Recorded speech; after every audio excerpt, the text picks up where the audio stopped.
أشدد مرة أخرى بأن الحدود التي تفرق بين الشعبين الشقيقين المغربي والجزائري لن تكون أبدا حدودا تغلق أجواء التواصل والتفاهم بينهما، بل نريدها أن تكون جسورا تحمل بين يديها مستقبل المغرب والجزائر، وأن تعطي المثال للشعوب المغاربية الأخرى.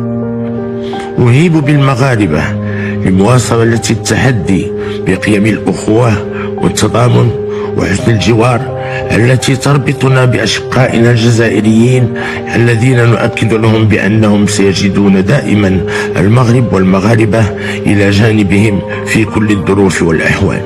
وإن ما يقال من الآن العلاقات المغربية الجزائرية غير معقول ويحز في النفس، ونحن لم ولن نسمح لأي أحد بالإساءة إلى أشقائنا وجيراننا.